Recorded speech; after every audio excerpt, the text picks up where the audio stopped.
बिस्मिल्लाहिर्रहमानिर्रहीम। अस्सलाम वालेकुम नाजरीन, मेरा नाम अब्दुल्ला है। आप देख रहे हैं इन्फॉर्मेशन केएस से मेरा यूट्यूब चैनल। कोशिश करूंगा आज की वीडियो में 2-3 अहम टॉपिक है उनकी वजाहत करूं। सबसे पहले मैं आप लोगों को एक बात की वजाहत करना चाहता हूं। लास्ट टाइम मैंने एक वीडियो बनाई है, इससे पहले जो वीडियो बनाई है वो अरबी में बनाई है और शेख मोहम्मद बिन सलमान के लिए एक पैगाम छोड़ा है कि किस तरह कंपनियाँ वर्कर्स को धोखा देती हैं और सऊदी हुकूमत का भी नुकसान करती हैं। ठीक है जी, हरूफ और मतलूब दोनों के मतलब ये वीडियो है और एक पैगाम है, एक मैसेज दिया है शेख मोहम्मद बिन सलमान को, अरबी में है।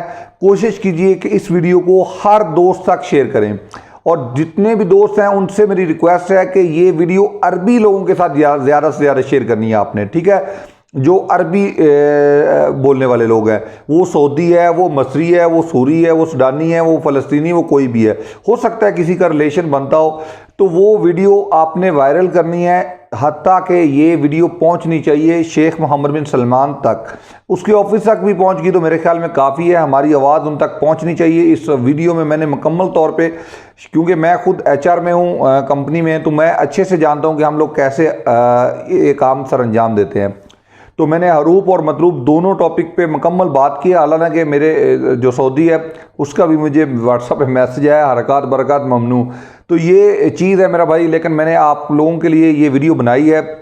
अब मेरा काम था इस हद तक, अब अगला काम आपका है कि इसको शेख मोहम्मद बिन सलमान तक जब तक ये वीडियो पहुंच नहीं जाती तब तक आप लोगों ने इसको शेयर से नहीं रोकना। ठीक है जी, हर एक पॉइंट, हर एक जगह पे आप इसे शेयर कर सकते हैं। अपने अगर फेसबुक चैनल पे अपलोड करना चाहें इस वीडियो को करें, टिकटॉक पे अपलोड करें, मैं किसी किस्म की इसके ऊपर स्ट्राइक नहीं दूंगा। हत्ता कि आप कहीं पे भी इसे मर्जी अपलोड करें, कोई इशू नहीं मेरा। ठीक है जी, अब इस वीडियो को आपने मेरा टिकटॉक अकाउंट भी मैं आज डिस्क्रिप्शन में दे रहा हूँ और ख़ास तौर पे ये वीडियो का जो लिंक है वो भी डिस्क्रिप्शन में दे रहा हूँ यूट्यूब पे भी। तो आपने कोशिश करनी है कि इसको ज़्यादा से ज़्यादा शेयर करें। अब जो भाई ने मुझे सवाल किया, तो उसने सवाल ये किया कि भाई मेरा इकामा जो है वो एक्सपायर है, लेकिन मैंने अपने कफ़ील के ऊपर केस किया हुआ है। अब ड्यूरिंग केस क्या मैं ट्रांसफ़र ले सकता हूँ क्योंकि मेरा इकामा एक्सपायर है? तो भाई इसका जवाब है येस। ट्रांसफ़र आप किसी भी हाल में, जब आपका इकामा एक्सपायर हो जाता है या वर्क परमिट एक्सपायर हो जाता है, आप ले सकते हैं, कोई इशू नहीं। केस चल रहा है नहीं चल रहा, आपका कॉन्ट्रैक्ट है नहीं है, कोई फ़र्क नहीं पड़ता भाई। इकामा एक्सपायरी पे ट्रांसफ़र वर्कर का हक है without any penalty, without any जुर्माना, कोई भी जुर्माना किसी किस्म का आपके ऊपर कोई पेनल्टी नहीं है, आप ट्रांसफ़र ले सकते हैं। जस्ट थोड़ी सी एहतियात किया करें। आप लोग इसमें मिस्टेक करते हैं, गलती करते हैं, फिर बोलते हैं कि मैं ये काम किया नहीं हुआ। भाई आपने गलती करते हैं, उसमें आप लोगों को वीडियो को मुकम्मल देखना चाहिए। मैं 12 दफ़ा कहता हूं कि अगर आपका इकामा 13/10/2022 को एक्सपायर है तो इसका मतलब ये नहीं है कि 13/10/2022 को आप अपने एब्शर पे चेक करते तो वहाँ पे आ जाता है your ID has been already expired. लेकिन इसका मतलब ये नहीं है कि आपकी आईडी, आपका इकामा एक्सपायर है आज। भाई आज आपका इकामा वैलिड है क्योंकि 13 डेट आपका एब्शर पे बता रहा है और आज 13 तारीख है। ठीक है जी, तो इसका मतलब है आपका इकामा एक्सपायर होगा 14 को, यानी कि 14 को आपका इकामा एक्सपायर माना जाएगा। तो मैं आप लोगों को बता रहा हूं कि 14 तारीख को आपने अर्ली मॉर्निंग चेक करना है, सुबह 9-10 बजे 11 बजे, कि भाई मेरे किवा अकाउंट पे कोई तलब, कोई कॉन्ट्रैक्ट मौजूद तो नहीं है।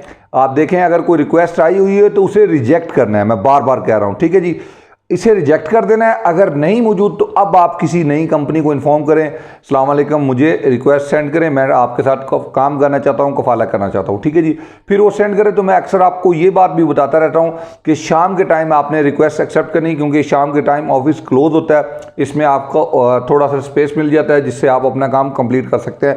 बाद दफ़ा सिस्टम में अपडेट होने में, तलब एक्सेप्ट करने के बाद भी जो है ना दोबारा से आपके कफील को, क्योंकि अपने एब्शर पे या मुकीम से दोबारा से एक्सेप्ट करना होता है, उसमें 3-4 घंटे लग जाते हैं। तो इसमें आपको सारी रात का टाइम मिल जाता है। नेक्स्ट डे अर्ली मॉर्निंग आपका ट्रांसफ़र कंप्लीट हो जाता है। और कंपनी को पाबंद किया करें कि वो आपका ट्रांसफ़र जो है, जब प्रोसेस जो है उसे फास्ट करेगी।